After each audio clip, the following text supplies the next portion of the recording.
براءة من الله ورسوله إلى الذين عاهدتم من المشركين فسيحوا في الأرض 4 أشهر واعلموا أنكم غير معجز الله وأن الله مخزي الكافرين. وأذان من الله ورسوله إلى الناس يوم الحج الأكبر أن الله بريء من المشركين ورسوله فإن تبتم فهو خير لكم وإن توليتم فاعلموا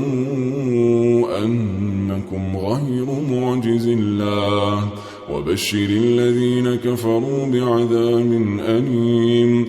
إلا الذين عاهدتم من المشركين ثم لم ينقصوكم شيئا ولم يظاهروا عليكم أحدا فأتموا إليهم عهدهم إلى مدتهم إن الله يحب المتقين. فإذا انسلخ الأشهر الحرم فاقتلوا المشركين حيث وجدتموهم وخذوهم واحصروهم واقعدوا لهم كل مرصد فإن تابوا وأقاموا الصلاة وآتوا الزكاة فخلوا سبيلهم إن الله غفور رحيم. وإن أحد من المشركين استجارك فأجره حتى يسمع كلام الله ثم أبلغه مأمنه ذلك بأنهم قوم لا يعلمون. كيف يكون للمشركين عهد عند الله وعند رسوله إلا الذين عاهدتم عند المسجد الحرام فما استقاموا لكم فاستقيموا لهم إن الله يحب المتقين. كيف وإن يظهروا عليكم لا يرقبوا فيكم إلا ولا ذمة يرضونكم بأفواههم وتأبى قلوبهم وأكثرهم فاسقون. اشتروا بآيات الله ثمنا قليلا فصدوا عن سبيله إنهم ساء ما كانوا يعملون. لا يرقبون في مؤمن إلا ولا ذمة وأولئك هم المعتدون. فإن تابوا وأقاموا الصلاة وآتوا الزكاة فإخوانكم في الدين ونفصل الآيات لقوم يعلمون. وإن نكثوا أيمانهم من بعد عهدهم وطعنوا في دينكم فقاتلوا أئمة الكفر إنهم لا أيمان لهم لعلهم ينتهون. ألا تقاتلون قوما نكثوا أيمانهم وهموا بإخراج الرسول وهم بدؤوكم أول مرة أتخشونهم فالله أحق أن تخشوه إن كنتم مؤمنين. قاتلوهم يعذبهم الله بأيديكم ويخزهم وينصركم عليهم ويشفي صدور قوم مؤمنين ويذهب غيظ قلوبهم ويتوب الله على من يشاء والله عليم حكيم. أم حسبتم أن تتركوا ولما يعلم الله الذين جاهدوا منكم ولم يتخذوا من دون الله ولا رسوله ولا المؤمنين وليجة والله خبير بما تعملون. ما كان للمشركين أن يعمروا مساجد الله شاهدين على أنفسهم بالكفر أولئك حبطت أعمالهم وفي النار هم خالدون. إنما يعمر مساجد الله من آمن بالله واليوم الآخر وأقام الصلاة وآتى الزكاة ولم يخش إلا الله فعسى أولئك أن يكونوا من المهتدين. أجعلتم سقاية الحاج وعمارة المسجد الحرام كمن آمن بالله واليوم الآخر وجاهد في سبيل الله لا يستوون عند الله والله لا يهدي القوم الظالمين. الذين آمنوا وهاجروا وجاهدوا في سبيل الله بأموالهم وأنفسهم أعظم درجة عند الله وأولئك هم الفائزون. يبشرهم ربهم برحمة منه ورضوان وجنات لهم فيها نعيم مقيم خالدين فيها أبدا إن الله عنده أجر عظيم. يا أيها الذين آمنوا لا تتخذوا آباءكم وإخوانكم أولياء إن استحبوا الكفر على الإيمان ومن يتولهم منكم فأولئك هم الظالمون. قل إن كان آباؤكم وأبناؤكم وإخوانكم وأزواجكم وعشيرتكم وأموال اقترفتموها وتجارة تخشون كسادها ومساكن ترضونها أحب إليكم من الله ورسوله وجهاد في سبيله فتربصوا حتى يأتي الله بأمره والله لا يهدي القوم الفاسقين. لقد نصركم الله في مواطن كثيرة ويوم حنين إذ أعجبتكم كثرتكم فلم تغن عنكم شيئا وضاقت عليكم الأرض بما رحبت ثم وليتم مدبرين. ثم أنزل الله سكينته على رسوله وعلى المؤمنين وأنزل جنودا لم تروها وعذب الذين كفروا وذلك جزاء الكافرين. ثم يتوب الله من بعد ذلك على من يشاء والله غفور رحيم. يا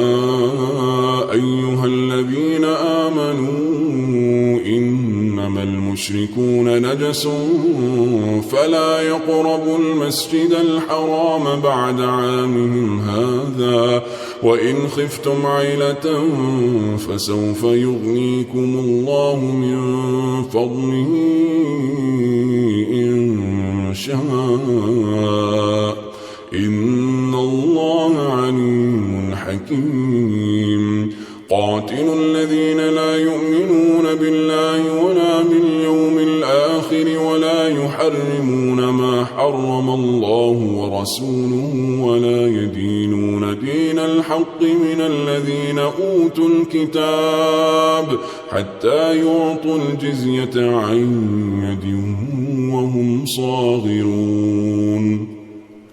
وقالت اليهود عزير ابن الله وقالت النصارى المسيح ابن الله ذلك قولهم بأفواههم يضاهئون قول الذين كفروا من قبل قاتلهم الله أنى يؤفكون. اتخذوا أحبارهم ورهبانهم أربابا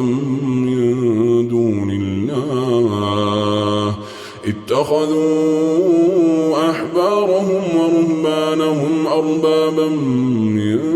دون الله والمسيح ابن مريم وما أمروا إلا ليعبدوا إلها واحدا لا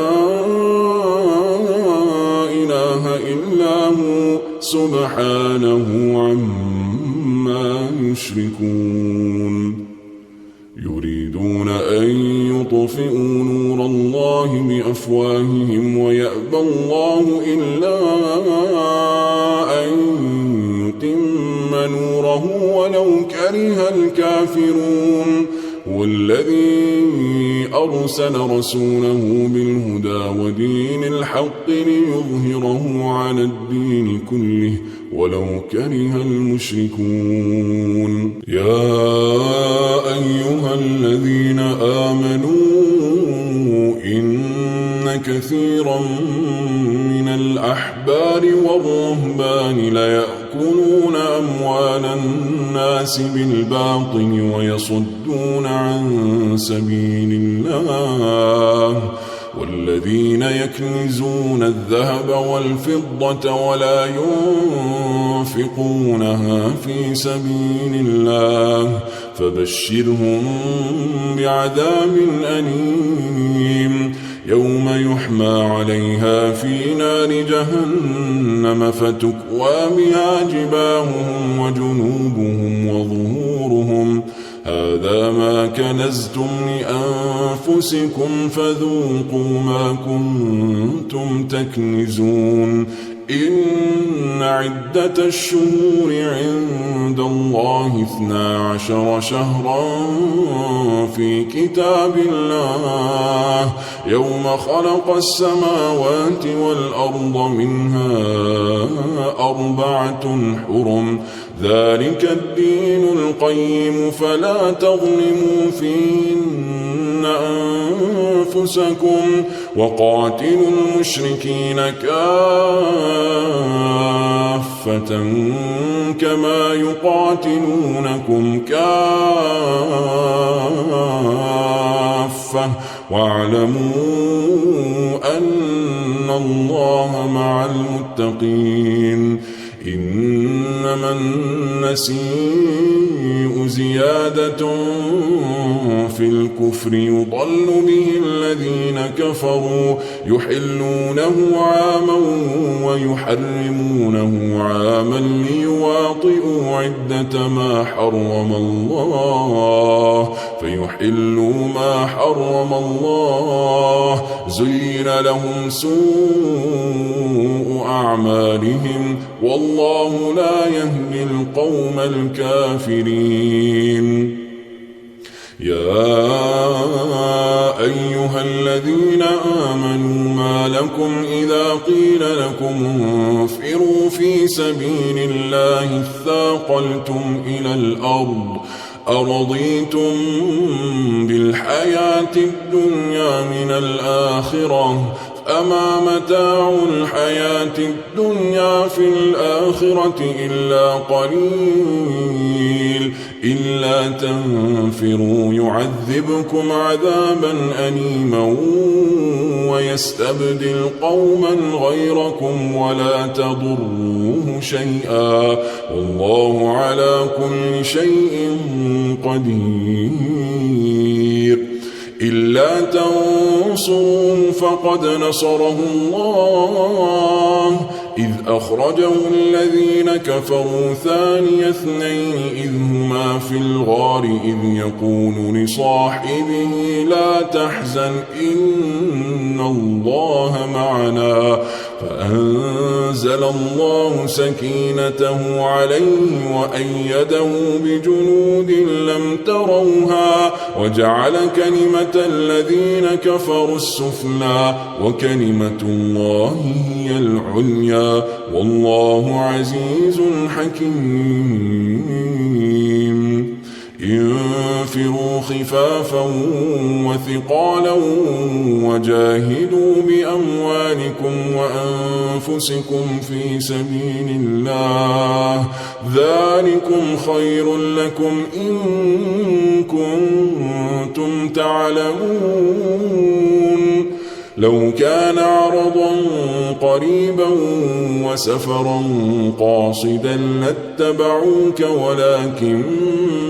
بعدت عليهم الشقة وسيحلفون بالله لو استطعنا لخرجنا معكم يهلكون أنفسهم والله يعلم إنهم لكاذبون عفى الله عنك لم أذنت لهم حتى يتبين لك الذين صدقوا وتعلم الكاذبين لا يستأذنك الذين يؤمنون بالله واليوم الآخر أن يجاهدوا بأموالهم وأنفسهم والله عليم بالمتقين إنما يستأذنك الذين لا يؤمنون بالله واليوم الآخر وارتابت قلوبهم فهم في ريبهم يترددون ولو أرادوا الخروج لأعدونه عدة ولكن كره الله بعاثهم فثبطهم وقيل اقعدوا مع القاعدين لو خرجوا فيكم ما زادوكم إلا خبالا ولأوضعوا خلالكم يبغونكم الفتنة وفيكم سماعون لهم والله عليم بالظالمين لقد ابتغوا الفتنة من قبل وقلبوا لك الأمور حتى جاء الحق وظهر أمر الله وهم كارهون ومنهم من يقول ائذن لي ولا تفتني ألا في الفتنة سقطوا وإن جهنم لمحيطة بالكافرين إن تصبك حسنة تسؤهم وإن تصبك مصيبة يقولوا قد أخذنا أمرنا من قبل ويتولوا وهم فرحون قل لن يصيبنا إلا ما كتب الله لنا هو مولانا وعلى الله فليتوكل المؤمنون قل هل تربصون بنا إلا إحدى الحسنيين ونحن نتربص بكم أن يصيبكم الله بعذاب من عنده أو بأيدينا فتربصوا إنا معكم متربصون قل أنفقوا طوعا أو كرها لن يتقبل منكم إنكم كنتم قوما فاسقين وما منعهم أن تقبل منهم نفقاتهم إلا أنهم كفروا بالله وبرسوله ولا يأتون الصلاة إلا وهم كسالى ولا ينفقون إلا وهم كارهون فلا تعجبك أموالهم ولا أولادهم إنما يريد الله ليعذبهم بها في الحياة الدنيا وتزهق أنفسهم وهم كافرون ويحلفون بالله إنهم لمنكم وما هم منكم ولكنهم قوم يفرقون لو يجدون ملجأ أو مغارات أو مدخلا لولوا إليه وهم يجمحون ومنهم من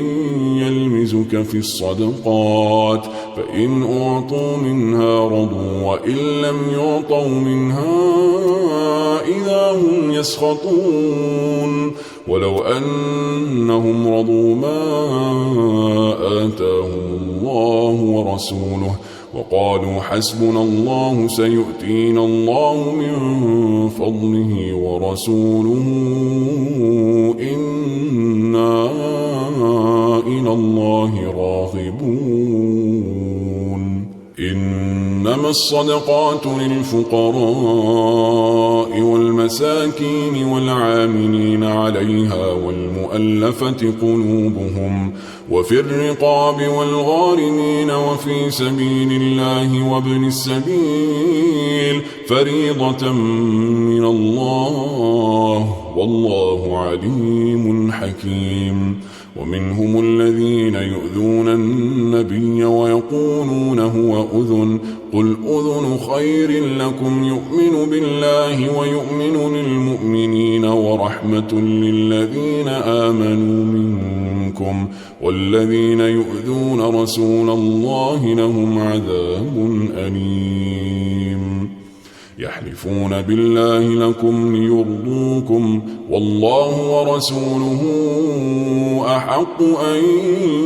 يرضوه إن كانوا مؤمنين ألم يعلموا أنه من يحادد الله ورسوله فأن له نار جهنم خالدا فيها ذلك الخزي العظيم يحذر المنافقون أن تنزل عليهم سورة تنبئهم بما في قلوبهم قل استهزئوا إن الله مخرج ما تحذرون ولئن سألتهم ليقولن إنما كنا نخوض ونلعب قل أب الله وآياته ورسوله كنتم تستهزئون لا تعتذروا قد كفرتم بعد إيمانكم إن نعف عن طائفة منكم نعذب طائفة بأنهم كانوا مجرمين المنافقون والمنافقات بعضهم من بعض يأمرون بالمنكر وينهون عن المعروف ويقبضون أيديهم نسوا الله فنسيهم إن المنافقين هم الفاسقون وعد الله المنافقين والمنافقات والكفار نار جهنم خالدين فيها هي حسبهم ولعنهم الله ولهم عذاب مقيم كالذين من قبلكم كانوا أشد منكم قوة وأكثر أموالا وأولادا فاستمتعوا بخلاقهم فاستمتعتم بخلاقكم كما استمتع الذين من قبلكم بخلاقهم وخضتم كالذي خاضوا أولئك حبطت أعمالهم في الدنيا والآخرة وأولئك هم الخاسرون ألم يأتهم نبأ الذين من قبلهم قوم نوح وعاد وثمود وقوم إبراهيم وأصحاب مدين والمؤتفكات أتتهم رسلهم بالبينات فما كان الله ليظلمهم ولكن كانوا أنفسهم يظلمون. والمؤمنون والمؤمنات بعضهم أولياء بعض يأمرون بالمعروف وينهون عن المنكر ويقيمون الصلاة ويؤتون الزكاة ويطيعون الله ورسوله أولئك سيرحمهم الله إن الله عزيز حكيم. وعد الله المؤمنين والمؤمنات جنات تجري من تحتها الأنهار خالدين فيها ومساكن طيبة في جنات عدن ورضوان من الله أكبر ذلك هو الفوز العظيم. يا أيها النبي جاهد الكفار والمنافقين واغلظ عليهم ومأواهم جهنم وبئس المصير. يحلفون بالله ما قالوا ولقد قالوا كلمة الكفر وكفروا بعد إسلامهم وهموا بما لم ينالوا وما نقموا إلا أن أغناهم الله ورسوله من فضله فإن يتوبوا يك خيرا لهم وإن يتولوا يعذبهم الله عذابا أليما في الدنيا والآخرة وما لهم في الأرض من ولي ولا نصير. ومنهم من عاهد الله لئن آتانا من فضله لنصدقن ولنكونن من الصالحين فلما آتاهم من فضله بخلوا به وتولوا وهم معرضون. فأعقبهم نفاقا في قلوبهم إلى يوم يلقونه بما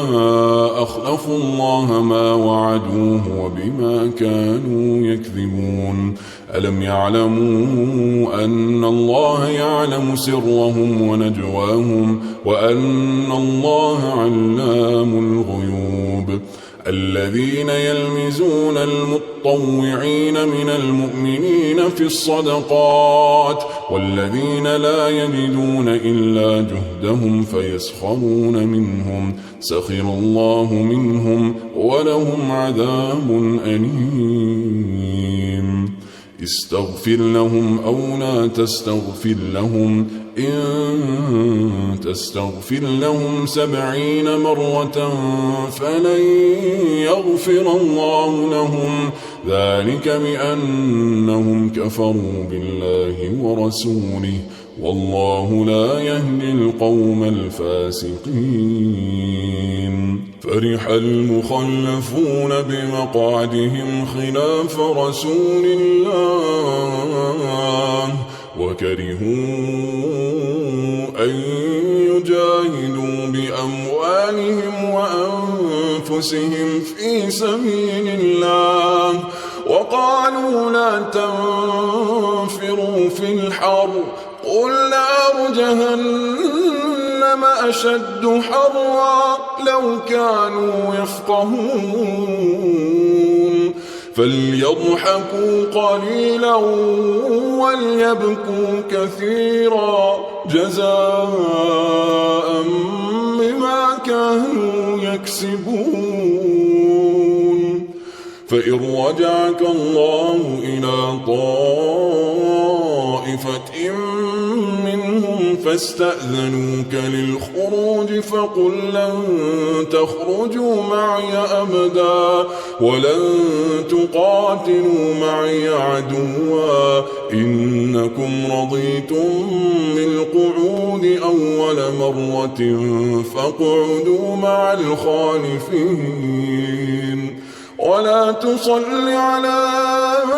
أحد منهم مات أبدا ولا تقم على قبره إنهم كفروا بالله ورسوله وماتوا وهم فاسقون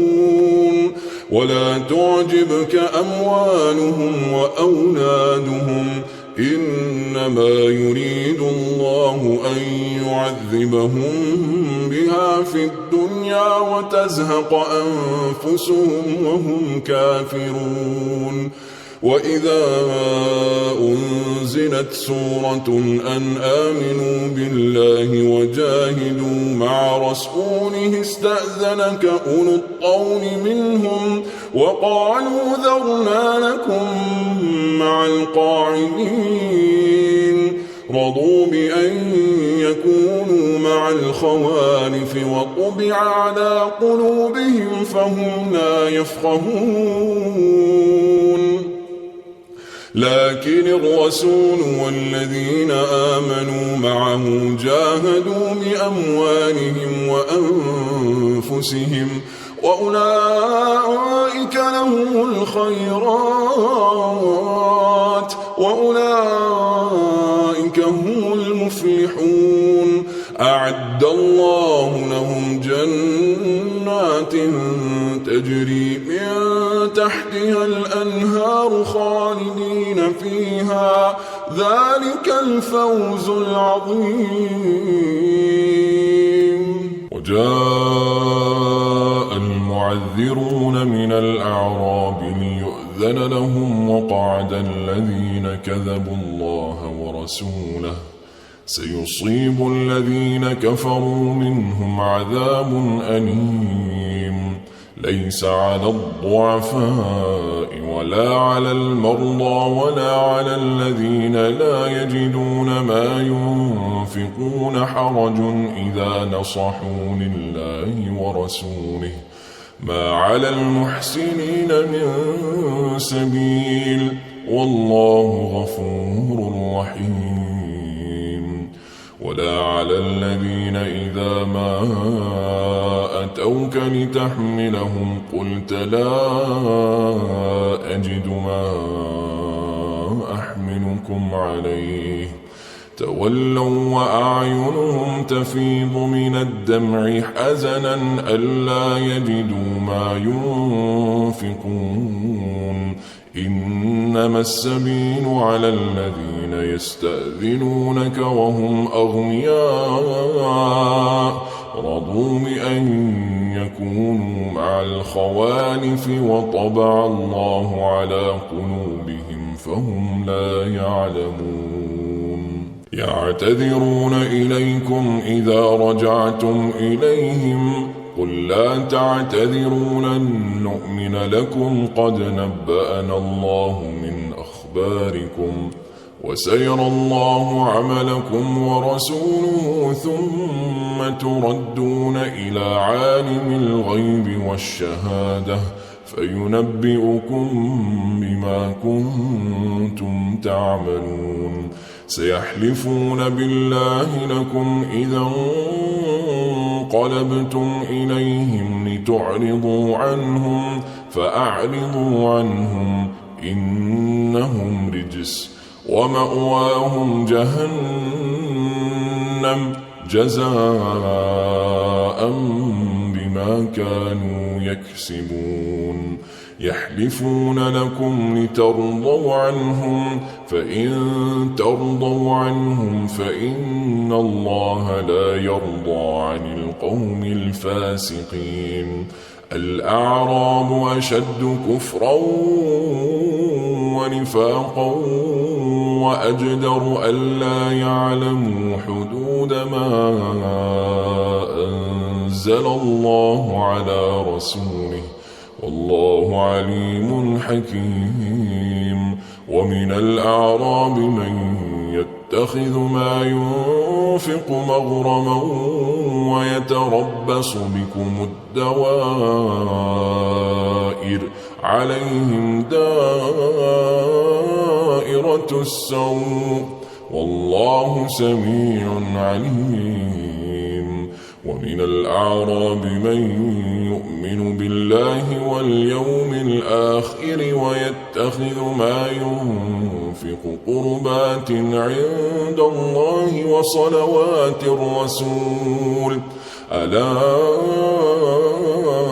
إنها قربة لهم سيدخلهم الله في رحمته إن الله غفور رحيم والسابقون الأولون من المهاجرين والأنصار والذين اتبعوهم بإحسان رضي الله عنهم ورضوا عنه وأعد لهم جنات تجري تحتها الأنهار خالدين فيها أبدا ذلك الفوز العظيم وممن حولكم من الأعراب منافقون ومن أهل المدينة مردوا على النفاق لا تعلمهم نحن نعلمهم سنعذبهم مرتين ثم يردون إلى عذاب عظيم وآخرون اعترفوا بذنوبهم خلطوا عملا صالحا وآخر سيئا عسى الله أن يتوب عليهم إن الله غفور رحيم خذ من أموالهم صدقة تطهرهم وتزكيهم بها وصل عليهم إن صلاتك سكن لهم والله سميع عليم ألم يعلموا أن الله هو يقبل التوبة عن عباده ويأخذ الصدقات وأن الله هو التواب الرحيم وقل اعملوا فسيرى الله عملكم ورسوله والمؤمنون وستردون إلى عالم الغيب والشهادة فينبئكم بما كنتم تعملون وآخرون مرجون لأمر الله إما يعذبهم وإما يتوب عليهم والله عليم حكيم والذين اتخذوا مسجدا ضرارا وكفرا وتفريقا بين المؤمنين وإرصادا لمن حارب الله ورسوله من قبل وليحلفن إن أردنا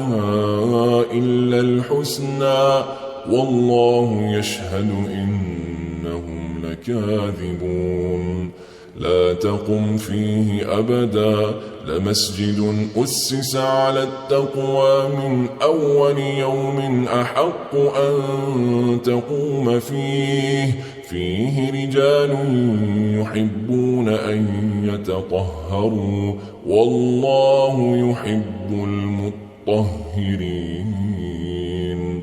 أفمن أسس بنيانه على تقوى من الله ورضوان خير